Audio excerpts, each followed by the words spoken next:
Bonjour à tous, aujourd'hui je vais vous parler d'un club qui a été promu l'année passée et qui s'est maintenu d'une très belle manière.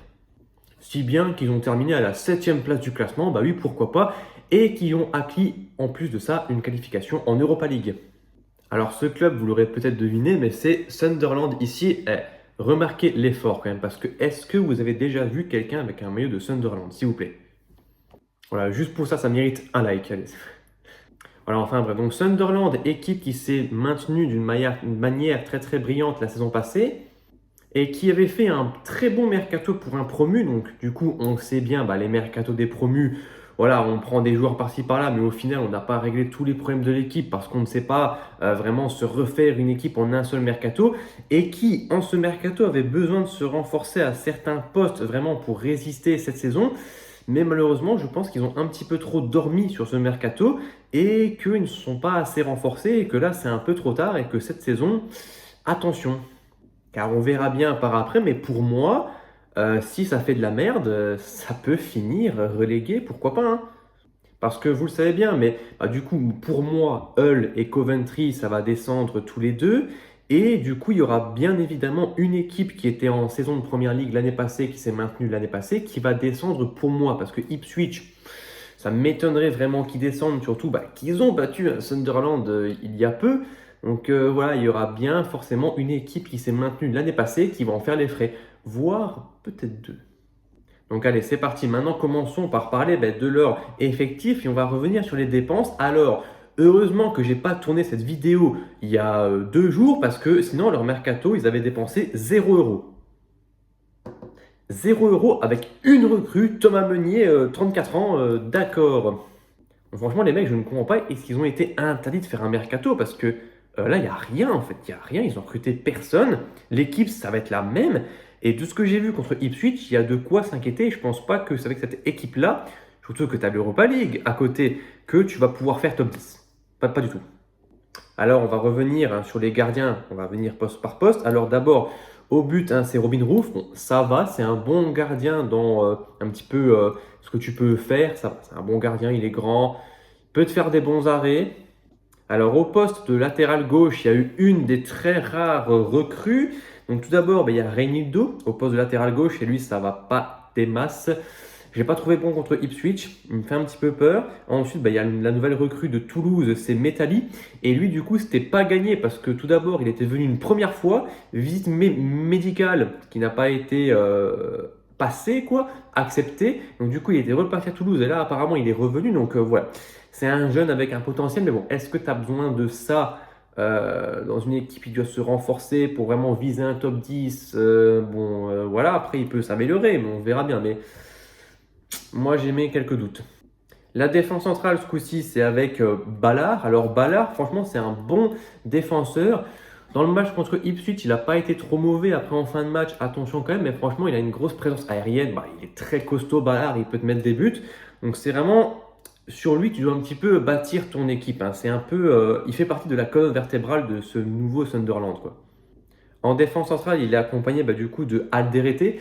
Alors Alderete, oui, c'est un bon défenseur, mais là contre Ipswich, ouais, il te coûte quand même le deuxième but parce que c'est lui un petit peu qui fait la mauvaise passe et du coup récupération de Clark et voilà donc Alderete, attention un petit peu à pas trop s'endormir, à avoir un petit peu des absences. Ça peut être un bon défenseur, mais attention, il aurait peut-être fallu recruter parce que là, tu es seul sans trop dans les remplaçants. C'est Onyen qui a fait un match catastrophique. Lui, je veux plus le revoir sur un terrain en première ligue, en Division 2 si tu veux, mais là, non. Et après, c'est Silt qui est ce mec. Donc là, en fait, ils ont que un bon central et tu peux pas te permettre de faire jouer des remplaçants pour faire tourner. Si Alderete il est moins bon, tu peux pas. Donc là, tu vas être obligé de faire Ballard, Alderete toute la saison sans pouvoir tellement les remplacer. Et alors que tu en as un des deux qui ne t'assure pas beaucoup de sérénité. Donc pour moi, il aurait vraiment fallu recruter à ce poste. Et pour l'instant, il n'y a pas tellement de rumeurs. Donc au poste de latéral droit, il y a Oum qui peut jouer un petit peu milieu gauche et milieu droit, ailier droit. Donc il joue pas tellement défenseur droit. Il y a encore Mukiele. Mukiele, ouais, bof, bon, pour jouer en première ligue à un très haut niveau, je sais pas. Et après, tu as Thomas Meunier. Il n'a pas fait un mauvais match, mais voilà, Meunier dans les gros matchs, je pense que ça va faire un peu une Diogo Dalot. Déjà contre Ipswich, il a montré certaines limites hein, dans son apport offensif. Défensivement, c'était pas top top non plus. Moi, franchement, la défense, elle ne me rassure absolument pas, hein. Maintenant, passons au milieu de terrain qui est quand même un petit peu mieux, un peu plus alléchant. Après, encore une fois, les remplaçants, on va voir. Donc, du coup, le milieu, probable titulaire, ça sera Sadiki, qui a vraiment été excellent hein, contre Ipswich, l'un des rares à être vraiment, vraiment bon. Et il jouait souvent un peu milieu gauche comme ça, il était très explosif, hein, franchement. Sadiki, franchement bon. Peut-être faut qu'il lâche un peu plus tôt sa balle, mais bon, voilà, ça on verra un peu. Mais après, dans le rôle défensif, moi, je ne l'ai pas tellement vu. Ensuite, il y a Chaka dans ce double pivot. Chaka, très bon joueur. On voit bien, c'est un petit peu le Rodri suisse. Franchement, meneur de jeu reculé comme ça, bon avec le ballon. Il sait faire des petites fautes hein, d'expérience, hein, de joueur expérimenté comme ça, un petit peu pour gratter des fautes, hein. Donc pour moi, ce double pivot, il est très très bien, mais encore une fois, il aurait peut-être fallu renforcer dans les remplaçants. Et la seule recrue que tu as fait à ce niveau-là, c'est Aoka, que tu as recruté 10 millions, alors qu'il a une valeur marchande de 300 000 euros. Waouh, waouh, waouh. Alors là, je pense que c'est au Standard qu'ils l'ont pris ou à l'Antwerp. Là, ils se sont mis plein les pouilles.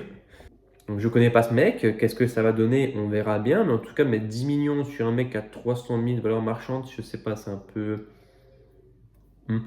Et après, il y a Habib Diarra pour les remplaçants. Et là aussi, ouais, c'est un bon remplaçant. Ok, mais t'en as que un. Donc, si t'as un joueur qui se blesse, tu fais quoi? Donc c'est vraiment ça le problème de Sunderland. Déjà, les joueurs sur le terrain, ça manque un peu de qualité pour moi. Il aurait fallu renforcer les titulaires. Et en plus, tu n'as pas du tout un bon banc, tu n'as pas du tout une bonne profondeur d'effectif. Franchement, à Sunderland, je ne leur souhaite pas. Mais quand il va commencer à y avoir deux trois blessés par-ci par-là, on va moins rire. Pour les milieux offensifs, il y a Enzo Lefebvre, franchement très très bon. Faut encore qu'il s'ajuste un petit peu, mais pour l'instant, c'est pas un top top numéro 10 en mode Jorginho Rutter, il est à des années-lumière de Enzo Lefebvre. C'est intéressant, mais ouais, faut encore qu'il progresse un petit peu sur deux trois trucs. Le dernier geste, hein, surtout, c'est important. La première prise de balle, tu sens qu'elle est bonne, mais après les décisions, peut-être plus importantes dans l'animation offensive, c'est pas comme un Bruno Fernandes qui lui, il y a tout qui passe par lui. Voilà. Et en remplaçant, il y a l'anglais Rig. Alors Rig, c'est un jeune intéressant, tu peux le faire progresser. Pour un remplaçant, ça va. Là, en attaque, il y a un petit peu un bouchon hein, du côté gauche avec Talbi qui normalement peut jouer à gauche, Adingra qui est revenu de son prêt, il n'y a pas l'air qui va partir, il y a Angulo qui n'est pas très bon selon moi. Pour un remplaçant, ça pourrait être pas mal, mais titulaire, non, non, non. Cela dit, c'est un bon tir de coup franc. Mais... Voilà. Ensuite, il y a Mundle. Et ensuite, du côté droit, tu as encore Talbi qui peut jouer à droite. Et après, tu as Tabi. Donc en fait, ils ont juste retiré le L et ça fait un nouveau joueur. Mais malheureusement, Tabi, je ne sais pas s'il pourra jouer tellement beaucoup de minutes en première ligue, hein, vu son niveau un peu bof-bof. Donc en fait, tu as beaucoup de joueurs pour les ailiers, mais bof. Talbi s'est vraiment fait bouffer hein, contre Ipswich, donc contre les gros clubs. Est-ce que c'est un joueur qui peut vraiment faire la diff sur son côté? Je ne sais pas. Adingra, à voir s'il serait intègre dans le groupe. Angulo, pour moi, ça manque vraiment de qualité. Il n'arrivait pas tellement à passer. Du mal un petit peu de se libérer. Et Mundle, je ne connais pas. Et après, pour les buteurs, là, c'est bien. C'est le seul truc bien. C'est bien fait et tout. Tu as Brian Broby. Très bon avant-centre, très costaud. Franchement, si Sunderland termine dans des places très très basses cette saison, ça ne m'étonnerait pas qu'il parte dans un club un petit peu mieux parce que lui, il est vraiment bon. Lui, il est vraiment haut niveau. Il fait des appels en profondeur, présence aérienne, il va au duel, il y va, il fait le pressing. Un très bon joueur. Et après, donc, pour les remplaçants, on a le haïtien, c'est original, hein. Wilson Isidore. Lui, pour un remplaçant, c'est top. Même parfois, pourra démarrer titulaire à certains moments. Même peut-être faire une attaque à deux. J'aimerais bien voir Broby et Isidore jouer tous les deux en même temps. Mais du coup, c'est bien beau de faire une attaque à deux, mais après, tu n'as pas de remplaçant. Aussi simple que ça. Donc voilà, vous l'aurez compris, Sunderland manque cruellement de qualité dans les titulaires et dans les remplaçants également. Franchement, je ne sais pas comment ils ont terminé 7e. Je pense que c'était un petit peu l'euphorie. Ouais, on est monté. La première ligue était un petit peu faible l'année passée. Peu d'équipes ont répondu présent. Donc là, franchement, j'ai un peu peur parce que bon nombre d'équipes se sont renforcées. Supplément, tu as des équipes qui vont se réveiller selon moi.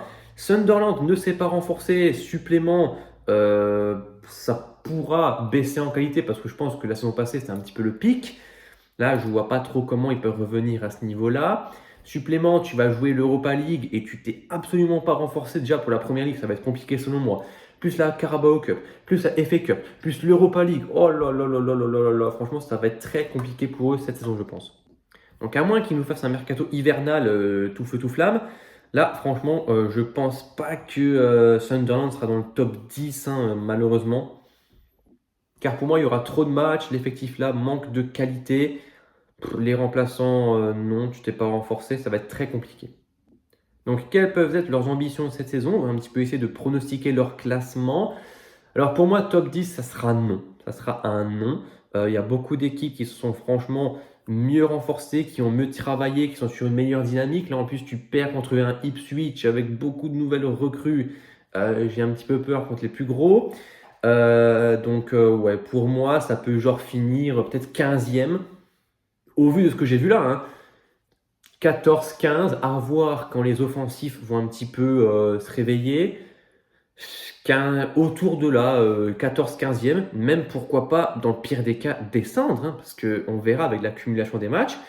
En fin de saison, des fois, tu as des équipes, elles n'arrivent plus du tout à gagner. C'est vraiment la descente aux enfers. Elles donnent des points à tout le monde. C'est des distributeurs de points. On verra bien. Moi, j'ai un petit peu peur, malheureusement. Sunderland, c'est une équipe quand même historique hein, de Première Ligue, qui a vraiment galéré à revenir, qui est revenue de la plus belle des manières, une des meilleures saisons pour un promu se qualifier en Europe direct. Tu avais fait un giga mercato l'année passée, tu avais qu'à juste cette saison compléter un petit peu ton mercato que tu avais fait l'année passée. Donc pour moi, c'est-à-dire recruter un bon latéral que tu peux faire jouer tout de suite, parce que bon, Meunier, Métali, bof bof. Tu aurais dû recruter un milieu de terrain pour la rotation, un peu un milieu central, un petit peu un milieu à tout faire. Et ensuite, tu aurais dû recruter un ailier titulaire. Donc franchement, c'était pas la mer à boire. Je pense pas que c'était un mercato vraiment impossible à faire. Franchement, juste faire 3-4 recrues, mais bien pensées, bien imaginées, franchement, ça aurait pu le faire, quoi. Donc voilà, maintenant, petite nouveauté, on va maintenant pronostiquer le MVP pour la saison du côté de Sunderland et le meilleur buteur, bon, meilleur passeur, on s'en fout. Alors pour moi, le MVP de la saison du côté de Sunderland, j'ai un petit peu du mal à me décider. Soit ça sera un Sadiki qui va profiter que le fait soit pas assez tranchant ou Chaka qui va commencer un petit peu à décliner. Donc franchement, Sadiki, je pense que c'est son moment, c'est sa saison pour se révéler et vraiment montrer que c'est lui le patron. Ou ensuite, tu peux y avoir Brian Broby qui peut vraiment devenir ton MVP. Mais bon, allez, je vais les départager parce que pour moi, Sadiki sera le MVP de Sunderland, vraiment le joueur numéro 1, le joueur le plus important de l'équipe. Et le meilleur buteur, Brian Broby, parce que je vois pas tellement d'autres personnes présentes à ce titre. Talbi, Angulo, pour moi, non, pas du tout. Franchement, Broby, c'est un peu le seul que je vois mettre 10 buts, un peu plus. Donc voilà. Voilà, c'était tout pour Sunderland. Donc franchement, attention aux Black Cats, attention à la relégation. Et du coup, si tu es relégué, tu ne vas pas remonter de sitôt selon moi, parce que du coup, tu devras tout recommencer, parce que la plupart de tes joueurs vont tous se barrer. Surtout si 2-3 joueurs font une bonne saison, cette saison, tu en as pas mal qui vont partir. Attention à ce que le rêve éveillé que tu as vécu l'année passée avec ouais, on est monté, ouais, on est septième, on est qualifié et tout, ne se transforme pas cette saison en un véritable cauchemar avec justement le fait que tu ne te sois absolument pas renforcé. Supplément, certains joueurs titulaires, selon moi, manquent de qualité, certains joueurs manquent de fiabilité. Et on verra bien au fur et à mesure de la saison si j'ai raison ou pas. Mais pour moi, au-dessus de la 13e place, ça me paraît vraiment compliqué. Donc voilà, c'était tout pour Sunderland. Donc comme vous l'aurez compris, on fait dans l'ordre inverse du classement de la saison passée en Première Ligue. Donc du coup, demain, on va parler du 6e avec Bournemouth, une équipe que j'apprécie tout particulièrement. Ça sera vraiment très intéressant parce que Bournemouth, en vrai, il faudra faire attention. Ils n'ont pas fait un giga mercato non plus, mais en vrai, c'est suffisant. Mais quand même, attention à eux.